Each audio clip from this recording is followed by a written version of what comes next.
I'm Casey Newton, and I write a newsletter called Platformer. It's a newsletter about big tech and democracy. I joined Substack in October after spending 7.5 years at The Verge, where I was the Silicon Valley editor. And the very best thing I did for myself at The Verge was to start a newsletter. That newsletter was called The Interface, and I want to tell the story of how I came to write it because utility really was the founding principle. So, flashback in time, it was the fall of 2017. Trump had been president for a year. I was massively depressed. My tech writing career up to that point had been mostly writing upbeat, access-driven stories about the big social networks, new features they were working on, kind of soft Q&As with executives. And by 2017, none of that felt relevant or interesting anymore. It was clearly not the most important work to be doing, but I didn't know what I should do next. But fortunately, other journalists had much better ideas than I did. And so every day I would wake up and I would scan Twitter, and I would see reporters at every publication writing incredible stories about the unintended consequences that these social networks were having around the globe, and also of what governments were starting to do in response. And soon enough, I found that I was spending 2 or 3 hours a day reading this coverage, but then feeling like I was doing nothing with it. And so that time felt like a waste, but it also seemed like it could be an opportunity. So over a long weekend, I was writing in my journal, trying to figure out sort of what was next. And the idea of a newsletter came to me. I started to wonder if I could make use of the stuff that I was reading. Could I take in all that great coverage, organize it, give it some hierarchy, maybe add a few words at the beginning with some analysis or commentary? And so I took that to my bosses at The Verge, and to their great credit, they said, "Yeah, go for it." And at that time, Substack wasn't, it was sort of barely in existence. And so I used software from a company called Review and got to work. And when I sent out the first few issues, which were mostly just links to stories that I thought were interesting, I paid special attention to who was signing up. And for the most part, it was other tech reporters and people who worked in public relations and communications at the companies that I was writing about. And when I talked to them about why they'd signed up, they told me that they found the newsletter useful to them. These are all busy people. They want to catch up on the day's news, but they could use some help doing it. Without my newsletter, they have to scroll through Twitter all day, slowly destroying their minds. Maybe they're getting some news from Facebook. Maybe they're trying to build a complicated RSS setup. There are definitely some other aggregators out there, but most of them tend to have a broader focus than the sort of narrow niche that I was trying to carve out for myself. I really was setting out to create the best resource for people who cared about this intersection of big tech and democracy, and then own that niche. And so while it started out as a list of links, over time, I also invested more in original reporting, interviews, analysis, commentary. And that column really became the heart of what I do, even though the links remained, I think, super important to the project. So over the next 3 years, that newsletter, the interface, attracted more than 24,000 subscribers. Those subscribers gave me tips that turned into the biggest scoops I'd ever had in my career. The CEOs and C-suite executives of the companies I write about became subscribers. They started engaging with me regularly. And ultimately, that gave me the confidence in October to go independent and to come to Substack and to sell journalism and analysis directly to readers. Today, I can tell you that nearly 40,000 people are receiving Platformer at least once a week. And I feel like I've never had such a sustainable job. Over that time, my newsletter has become as much about original reporting and analysis and commentary as it is that simple list of links that it began as. But I truly believe Platformer wouldn't be successful without that list of links that I put together each day. So, if you zoom out a little bit and you look at sort of who it seems like is winning on Substack today, it can seem like commentary is the way to win, right? You look at that leaderboard and you think the way that I win is I have a lot of opinions and I share those opinions every day loudly at great length. What I want to suggest to you today is that there is another path forward as you cultivate an audience for yourself. And that path forward is doing a job for your readers. I think so much of your challenge in this period as you're forming your publication and as you're trying to grow it is figuring out what that job is and how you can do a better job for them than anything else on the market today. So from there, I want to go into some talk about what are some jobs that you can do for people. One obvious one is that you can read for people, right? This is what I do. There are so many stories every day about social networks, democracy, that intersection. And so I'm constantly scanning the internet. I'm trying to find the things that I think are truly important. And then I'm actually reading them, right? Doing the reading turns out to be a superpower that you can have as a writer because you will find that most people are not doing the reading, right? At most, they're scanning the headlines. Doing the reading gives you a superpower because you'll suddenly find that you were much more knowledgeable about the subject than you even had been before, even if this had been a point of passion for you. But as you go through and you do all that reading and you make yourself smarter and you gain a sense of what the most important subjects of the day are, as you share that with people, as you present people with what you found, you're going to save them time. They are going to have to do less other reading because of what you are doing for them. And I just think that's really huge and really underrated.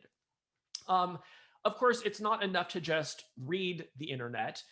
You do have to make sense of it, right? You have to cultivate a power of synthesis. You have to cultivate a sense of proportion. When you're putting together your newsletter, you can think really hard about what is the story that I'm putting in here today that's really going to matter tomorrow, next week, next month, next year.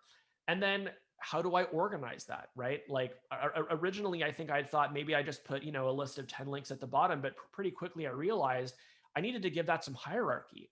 And so I played around with different sections over time. Currently I've settled on giving people a list of stories related to governing and a stories related to industry. So sort of trying to separate out like government news from business news. But I also have a section called The Ratio, where I look for stories that have the potential of impacting public opinion in one way or another. And so sometimes companies do something good and I give that a trending up. And sometimes they do something terrible and I give that a trending down. And sometimes a story just seems to be getting out of control and I can't tell what's going to happen with that. And I give that a trending sideways. But all of those, I would argue, are doing a job for people, right? There is so much chaos in the world right now. There is just such a maelstrom of stories every single day. And people are desperate to understand, okay, I get that everything is crazy, but what actually matters to me and what can I do with this information? And so something as simple as just doing a lot of reading and doing it really consistently winds up, I think, being a really powerful job that you can do for your readers. I should also say, this is a really obvious job. I'm sure a lot of you are doing some degree of this already. I just also happen to think that it is somewhat underrated. But let's talk about other jobs that you could do for people. A second thing you could do if you wanted is you could do math for people, right? Math is probably the heart of all of the most successful newsletters related to business and finance. Most companies are required to make regular public filings about their financial performance and their business prospects.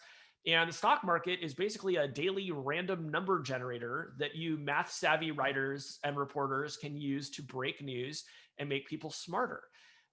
There's a really great thing about math, which is that it produces original data for you, right? As you're sorting through these numbers, you're going to have something that is exclusive to your newsletter. And a lot of writers find that these kinds of exclusives drive paid signups. So I think that's really important. Now, I can't say I do a lot of math in my newsletter because I'm terrible at it, but that just goes to show you that there are multiple ways to win here, right? And if you happen to have a mind for numbers, if you really sort of figure out what the intersection is between that and your chosen area of interest, you're going to have a really powerful newsletter because you're going to be doing work on behalf of another person who hasn't taken the time to do that themselves. Let's talk about number 3. You can draw for people. One of my newsletter inspirations before I got started was Ben Thompson at Stratechery, one of the legends of the field. And one of the ways that Ben has stood out since the beginning has been by doing handwritten drawings of concepts like his aggregation theory or content moderation. And while it may look, simple, some of the drawings I see in newsletters are somewhat naive or somewhat basic. To do a great drawing, it really requires you to have both artistic talent and to do some intellectual synthesis, right? And Ben provides both. And so when you come to that drawing, which isn't in every edition, but whenever it shows up, Ben has done a job on your behalf, right? He's taken something really complicated and he's taken it from an abstract idea and he's turned it into something that you can, print out and hang on your wall if necessary. And again, as with doing math for people, that's something that is utterly unique to his newsletter, right? His newsletter is the only source of that.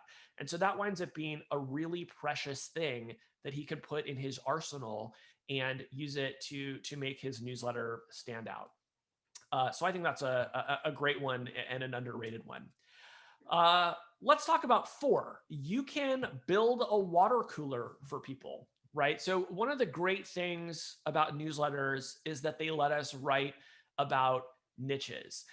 If you work for a big mainstream publication, as I did for many years, you're always going to be a generalist, right? One day you're writing about Facebook, the next day you're writing about climate change, the next day you're writing a police story about some terrible thing that happened in the world. And while that is hugely valuable work, it can prevent you from developing the kind of expertise and authority that writing a newsletter allows you to build. And the thing is, if you're interested in that subject, chances are a lot of other people are too. And if you can find a subject that is both really important and undercovered by existing publications, you're going to find that you have built a community, right? You will be a sort of lighthouse that is attracting people to you because they have been starving for the kind of original reporting, analysis, commentary, whatever the job you are doing on their behalf.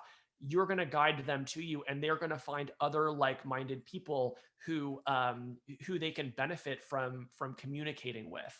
So I just think that helping people who work in the same industry or share the same passion as you do is absolutely doing a job for them. And while we actually see a lot of commentary around this right now, I think people are getting wise to the power and the value of creating communities.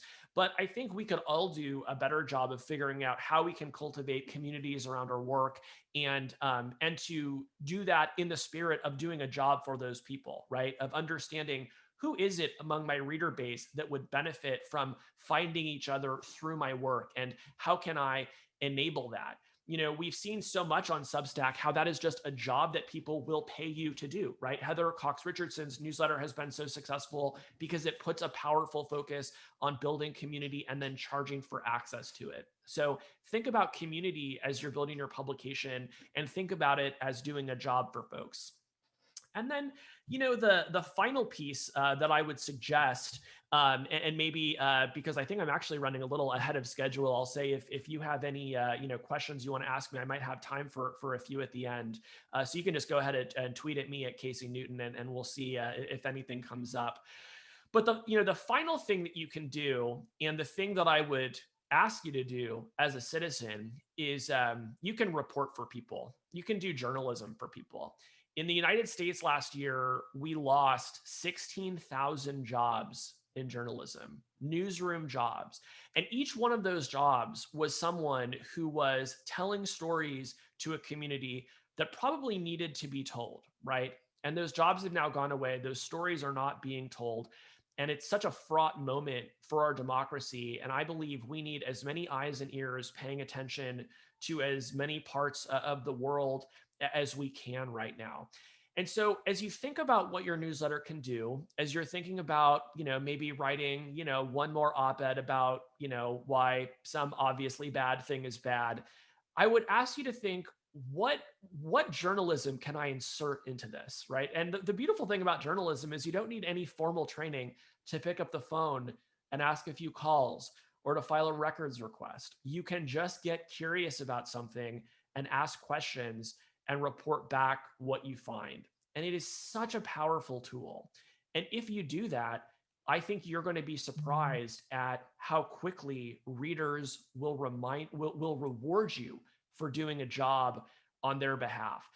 And so as I sort of get ready to end my talk here, the story that I just want to share is on that note of what happens when you do reporting for people. Last month, I was the first person to publish a letter written by a Google researcher that ultimately got her fired. It was a huge national story. Platformer was cited in a letter from Congress to Google, which was wild. More than 400,000 people read that story. And in the 24 hours after I published it, 50 people signed up to become paid subscriber to Platformer, right? So I got a $5,000 raise because I broke one story. That is such a powerful lesson, I think, to all of us at how much hunger there is for high quality news and information. And all of us have the power to do it. If you follow these tips that I've laid out, I truly believe you can build an incredible publication that can do real good in the world and that can serve as your full-time job. Opinions are cheap. And jobs, real jobs that feel like work, can be tedious, but I'm here to tell you they can also be extremely rewarding. So good luck to you as you build your publications. The more useful you can make them, the more successful I think you will be. And so thank you for your time. And I think I do have a couple minutes for questions. Hamish, are you cool with me taking a couple? Yeah, I was actually going to throw one at you yourself if you're open to it. Hit me. I'm inundated on Twitter. Thanks for a great talk, really interesting. And the point about getting a pay rise for doing a great story is a profound one, and I hope that echoes around the world. But in the same vein, you must have had some fears when you're thinking about going independent on Substack and what you might be trading. Yeah. And I'm wondering how those anxieties may have been settled or not settled now that you are on the other side, especially not so much when it comes to like the financial side, which I'm sure is very solid, but on the feeling of having impact, trading the reach of having a giant publication behind you for your own channel and potentially what might be a smaller audience sometimes. How do you think about that? Yeah, I mean, this was one of my big fears before I left, right? The Verge reaches 30 million people a month, and sort of hanging out my own shingle, I didn't know if I was going to have the same impact. That's why I was so shocked when I wrote this one story that more than 400,000 people read, just on my own Substack, which is barely 2 months old. But to me, it just spoke to the power of Substack as a platform. I have a moderately large Twitter following. That definitely helps as well. But I definitely don't feel like I've traded away any of the access that I've had before. And in fact, I actually have conversations now with CEOs that I was never even being offered before. And I think that there is almost an added trust that comes with being on your own, because when you're talking to me now, you know exactly what you're getting. If you have a relationship with me, you hopefully you trust me. Whereas sometimes when you're writing for a publication, you hear these stories. Oh, well, my editor inserted that. I'm sorry, it was wrong. Or, oh, well, the copy desk wrote that headline, and I don't actually believe that. With me, I put my name on everything, right? Like I write the whole thing soup to nuts. And so I'm really optimistic this year about sort of continuing to build those inroads, and hopefully ensuring that Platformer has a bigger impact this year, than it did last year. And at the same time, it is a different model, and many people are writing on Substack without editors. Some people do write with the editors. There's nothing to stop you bringing in an editor. I'm not sure if you do work with an editor, but like, what does that feel like, and how does that affect how you write, how you speak to your audience, and questions in those lines? Life without an editor, what's it like? Yeah, I mean, it's not great. I mean, I wrote the first 2 years of the interface without an editor. The last year that I was at The Verge, I did have somebody who was editing the column, and that was a huge win. And, one of my ambitions for Platformer this year is to get it into a place where I feel like I can comfortably hire an editor. But the beautiful thing is, almost every day I make a typo or I make a silly little mistake somewhere, and man, my editors or my readers are on it, right? And they're right in my inbox, and they say, hey, Casey, you messed this up. I fixed fix it immediately. I thank them profusely. And as bad as the mistakes are, I'm always so grateful when people email and I get to email them back, because that just sends them the message that we are building this thing together, right? Like, this is a project between me and my readers. And even when I make mistakes, they're going to call me out, and I'm actually going to celebrate that, and I'm going to fix it. And Platformer will be better because of it. So, that said, I do need an editor. Everyone needs an editor. I think that was an interesting Freudian slip, calling your readers your editors there. I mean, they are, right? Like, they give me ideas for assignments. They give me tips, right? Like, it is such a powerful and intimate relationship, and I treasure it. It gets me up in the morning. It really does. And I know another thing you're thinking about, which many people ask about, is how to get the mix between free and paid content, right? How do you think about that? Yeah, well, as you know, Hamish and I have been talking offline recently about how I may not be getting it right. I've adopted the Ben Thompson model, which is, one issue for free, and if you want the 3 other issues, pay for it. And I've had a certain level of success with that, but I'm still not sure I've gotten it totally right.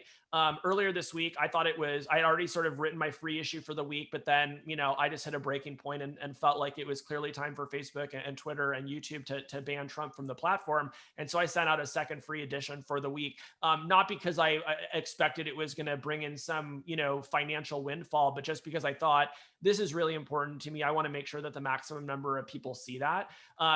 Then sure enough, even though I was giving that away for free, another handful of subscriptions trickled in. So that's definitely something that I'm still looking into, and frankly, something that I'm looking to the rest of the great writers in the Substack community to kind of help coach me through. Matt Iglesias, as Hamish was sharing with me, has been doing this really interesting thing where after he publishes a paid edition, he'll email an excerpt later to his free subscribers to sort of entice them to pay, and that's something I'm really interested in exploring. Yeah, and just to clarify, I don't think there's a particular right answer. There are things to experiment with, and you see what works, and you double down on that and keep going. And there are many ways to succeed, and you are definitely succeeding with what you're doing right now. The idea of not being Casey Newton, not having an existing following, starting on Substack, building an audience over time, doing the slog work of creating a media business, which is hard. Yeah. What's your advice to people who come in and have to start from scratch? Yeah, so I mean, I'm convinced that the most underrated virtue in all of life is persistence. You see the overnight stars, and you assume that that's going to happen for you, and it might not, right? Like, so if you're going to do this, you should find something that you love to do, and where doing the work is its own reward. Because if it's not, I just don't think that you'll have the longevity probably to get where you need to be. At least I think that that's going to be the case for the most people. But I do think that you can be smart about what is the undercovered niche that you can contribute to, right? Like, where is your curiosity leading to? There are already so many fascinating publications that have been started on Substack. Just looking at I think Emily Atkins Heated, just like, let's write like a really angry newsletter about climate change. Like, that's brilliant, right? It didn't exist before, and she brought it into being, and it's wonderful.